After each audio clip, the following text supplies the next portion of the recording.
We came to Ghana a week ago to commemorate the 400 years the first slave ship left.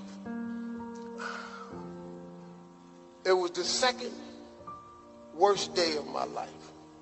The worst day of my life, my mama died. I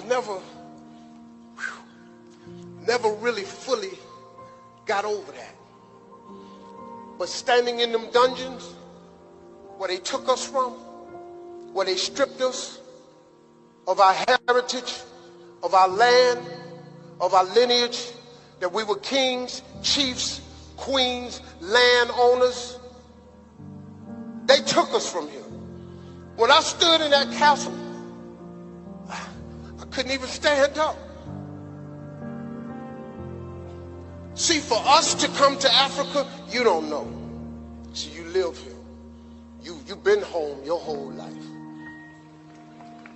You here. When we come here, it's like coming home to a place you've never been.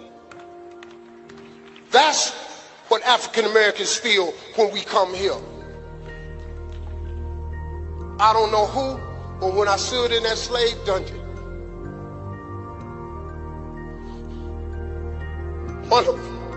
one of my ancestors was there. He climbed up.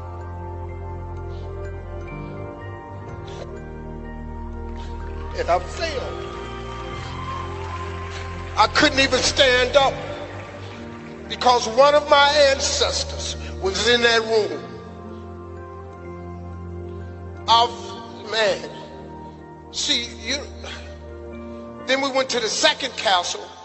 I didn't have that feeling. I was just angry at what they did to us. How dare you create such an evil scheme to strip people of who they are and take us to this land far away where we were hated even more. And then we go over here and we build a nation. We built America.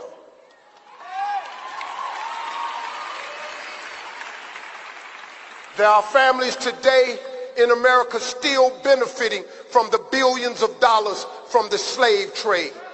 They opened up canneries, tobacco fields, they opened up ketchup companies, they opened up dealerships with the money that their ancestors made off of slavery.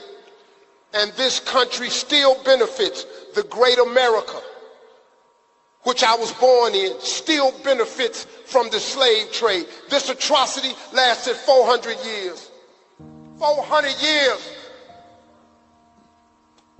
Some of us, African Americans, are the first ones to ever set foot of where we from. You and I are the same. When I'm walking around Botswana, I ain't no stranger. Y'all mine, I'm yours.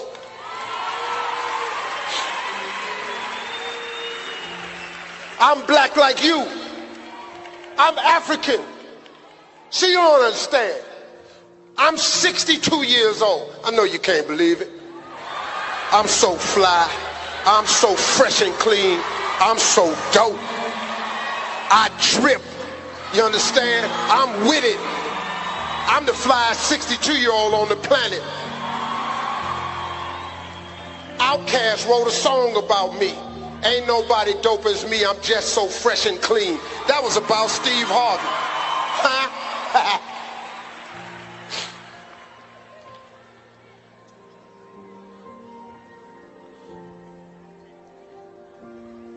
I've been around long enough. I was born in 1957 when we was niggers. I lived until they started calling us colored. I lived until they called us Negroes. I lived until they called us black. And we finally understood that we Africans. So now in America, you have to identify us as African Americans. I've been through the whole gamut. You can't tell me nothing about this here. You know how hard we fought to identify with you? So we got to start embracing one another. We need to come here and feel you. We need to come here and embellish you. We need to come here and teach you what we learned. Now, America's a land of opportunity if you want it, but it has its problems for us. When we get pulled over by the police, we can get killed. Slavery over, apartheid over, the residue is still there. We go into a store with a hoodie on, we walk down the street with a hoodie on, Trayvon Martin, they kill us, they get off, they go home. The man selling cigarettes in New York, police chokes him to death, kills him, he go back to work. Philippe up in Minnesota, stopped by the police on Facebook Live. Watch him shoot the black man. The girl said, "Why did you shoot him?" He said, "I don't know." He free. The police that beat Rodney King to death, to a pulp, they free. Huh? That's why we say, hold up. African American. And as successful as I've been over there, as wonderful as I've created life for my family, I want nothing more than to come home. Nothing means more to me than to come home. You've been on my vision board for 7 years. Africa has been on my vision board.